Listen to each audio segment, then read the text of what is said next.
నమస్కారం. నా పేరు డాక్టర్ పురు ధావన్ మరియు ఈరోజు ఈ వీడియోలో మనం వెన్నునొప్పి గురించి మాట్లాడబోతున్నాము. ఎందుకంటే వెన్నునొప్పి అనేది ప్రతి రెండవ, మూడవ కిడ్నీ ఫెయిల్యూర్ పేషెంట్స్లో కనిపించే కంప్లైంట్. మరియు ఇది మీ మూత్రపిండాల వల్ల కాదు, మీ కండరాల వల్ల లేదా మీ ఎముకల వల్ల అని మేము తరచుగా రోగికి చెప్పవలసి ఉంటుంది. కాబట్టి నొప్పి కండరాలు, ఎముకలు లేదా మూత్రపిండాల వల్ల ఉందో లేదో ఎలా గుర్తించాలి? మరి నొప్పి ఉంటే దాని వెనుక కారణం ఏమిటి? ఇది కిడ్నీకి సంబంధించినదా? ఇది కిడ్నీకి సంబంధించినది కాదా? వీటన్నింటి గురించి ఈ వీడియోలో చర్చించబోతున్నాను. కాబట్టి ముందుగా గుర్తింపు, రోగ నిర్ధారణతో ప్రారంభిద్దాం. ఎవరికైనా వెన్నునొప్పి ఉంటే అందులో ఏ వ్యవస్థ ప్రమేయం ఉంది? ఇది కండరాలు, ఎముకలు లేదా మూత్రపిండాలేనా? కాబట్టి మేము అక్కడ నొక్కడం ద్వారా ప్రారంభిస్తాము. నా వెన్ను నొప్పిగా ఉందని మరియు నేను ఇక్కడ నొక్కుతున్నాను మరియు నేను చాలా బాగున్నాను అని భావించండి. నా నొప్పి తగ్గుతోందని, నొక్కుతూనే ఉంటానని. మీరు అలాంటి అనుభూతిని పొందుతుంటే మీ కండరాలు దానిలో పాల్గొంటాయి. ఎందుకంటే మనం కండరాలని నొక్కినప్పుడు చాలా మంచి అనుభూతి కలుగుతుంది. ఎక్కడ నొప్పి ఉంటే అక్కడ నొక్కితే మంచి అనుభూతి కలుగుతుంది. కాబట్టి కండరాలను నొక్కడం ద్వారా నొప్పి నుండి ఉపశమనం లభిస్తుందని మొదటి గుర్తింపు. మీరు ఒకరి వీపును నొక్కితే నొప్పి పెరుగుతుంది. షూటింగ్ నొప్పి మొదలవుతుంది. కాబట్టి మీ కండరాలు అక్కడ పాల్గొనవు. మీ అస్థిపంజర వ్యవస్థ అంటే మీ ఎముకలు అక్కడ పాల్గొంటాయి. ఎందుకంటే ఎముకలను నొక్కినప్పుడు నొప్పి పెరుగుతుంది. కానీ మీరు మీ వీపును నొక్కినప్పుడు మరియు నొప్పి పెరగలేదు లేదా తగ్గలేదు. కాబట్టి మూత్రపిండాలు లేదా మరేదైనా అవయవం ఉండవచ్చు. మూత్రపిండాలు సాధారణంగా నొప్పిని అనుభవించలేవు. ఇది పొరుగు ప్రాంతానికి ప్రసరించినప్పుడు మూత్రపిండాలలో వాపు. అది అక్కడ వాపును సృష్టించినప్పుడు అప్పుడు మనం నొప్పిని అనుభవిస్తాము. ఇదిలా సాధ్యమని ఇప్పుడు మీరు ఆలోచిస్తారు. మూత్రం ఏర్పడటాన్ని మీరు ఎప్పుడైనా అనుభవించారా? మీరు ఖచ్చితంగా మూత్ర విసర్జన చేస్తారు. మీ మూత్ర సంచి నిండినప్పుడు మీకు తెలుసు. కానీ మూత్రం ఏర్పడినప్పుడు మీరు దానిని అనుభవించలేరు.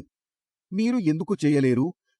ఎందుకంటే మూత్రం ఏర్పడుతున్నప్పుడు మనం అనుభూతి చెందలేని విధంగా దేవుడు మనల్ని సృష్టించాడు.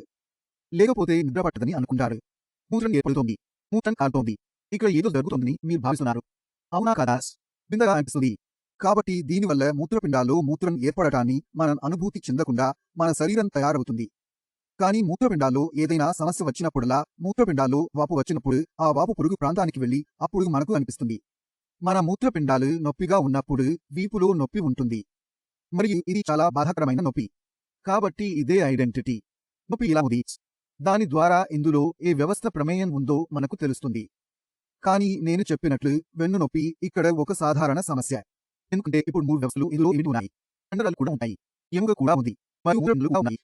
కాబట్టి ఇది మూత్రపిండాలకు సంబంధించినదా? మీకు వెన్నునొప్పి ఉండి మీరు మూత్రపిండాల వైఫల్య రోగి అయితే మీలో ఏ వ్యవస్థ ఉన్నా, అది కండరాలు కావచ్చు, మీ ఎముక కావచ్చు, మూత్రపిండాలే కావచ్చు, అది గరిష్ట సమయంలో మూత్రపిండాలకు సంబంధించినది. నేను మీకు వివరించడానికి ప్రయత్నిస్తాను. విటమిన్ డి మీ కండరాలకు చాలా మంచిది. విటమిన్ డి మీ కండరాలను ఆరోగ్యంగా ఉంచుతుంది.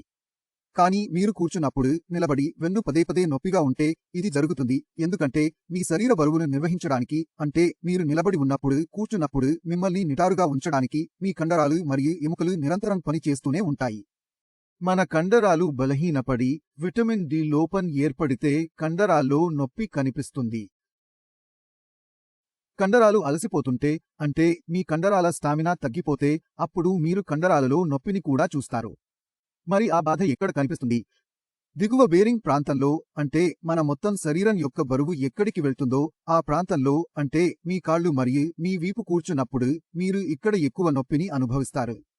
మన మూత్రపిండాలు దెబ్బతిని మీ శరీరంలో విటమిన్ డి లోపం ఉంటే మన ఎముకలు కూడా బలహీనపడతాయి. ఇప్పుడు మన ఎముకలు బలహీనంగా మారినప్పుడు మన శరీరంలో తక్కువ కాల్షియం మరియు ఎక్కువ భాస్వరం ఉంటుంది. అప్పుడు మన ఎముకలు మృదువుగా మారడం వల్ల మనకు వెనుక భాగంలో నొప్పి కనిపిస్తుంది. కానీ మధ్యలో ఆ బాధ మనకు కనిపిస్తుంది. ఇక్కడ మధ్యలో మూలన మనకు కనిపించదు. మీకు మధ్యలో నొప్పి ఉంటే ఈ నొప్పి మీ ఎముకల వల్ల కావచ్చు.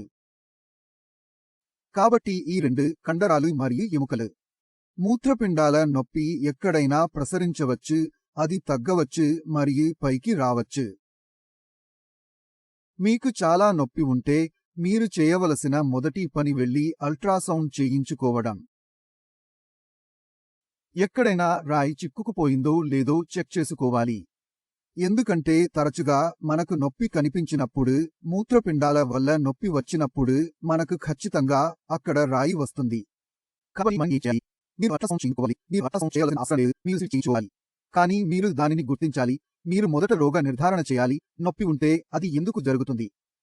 కాబట్టి నొప్పి వెనుక ఉన్న కారణాన్ని మనం ఎలా గుర్తించగలమని నేను మీకు అన్ని మార్గాలు చెప్పాను. కారణం తెలిస్తే చికిత్స చేయడం సులువవుతుంది. కండరాలు అలసిపోకపోతే, కండరాల అలసట ఉంటే మీరు కండరాలకు చికిత్స చేస్తారు. ఎముకల్లో నొప్పి ఉంటే, వెన్నుపూసలో నొప్పి ఉంటే విటమిన్ డి ఉంటుంది, ఫాస్ఫరస్ బైండర్లు ఉంటాయి. వాటిని వాడేటప్పుడు మీ ఎముకలు ఆరోగ్యంగా ఉంటాయి. కిడ్నీలో నొప్పి ఉంటే అది రాయి వల్ల అయితే రాయిని తొలగించడం కూడా అవసరం. కాబట్టి ముందుగా కారణాన్ని కనుక్కోవాలి, ఆ తర్వాతే చికిత్స పనిచేస్తుంది. కాబట్టి మీకు అర్థం కాకపోతే మీరు ఆందోళన చెందాల్సిన అవసరం లేదు, మీకు మంచి వైద్యుడు అవసరం. కాబట్టి ఈ వీడియోతో మీరు వెన్నునొప్పిని బాగా అర్థం చేసుకుంటారని ఆశిస్తున్నాను. ఆందోళన చెందాల్సిన అవసరం లేదు. వెన్నునొప్పి సాధారణం కావచ్చు, అది కండరాల వల్ల కావచ్చు, వెన్నునొప్పి మీ వెన్నుపూస వల్ల కూడా కావచ్చు. కాబట్టి దాన్ని ఎలా గుర్తించాలో, తదనుగుణంగా ఎలా స్పందించాలో తెలుసుకోవాలి.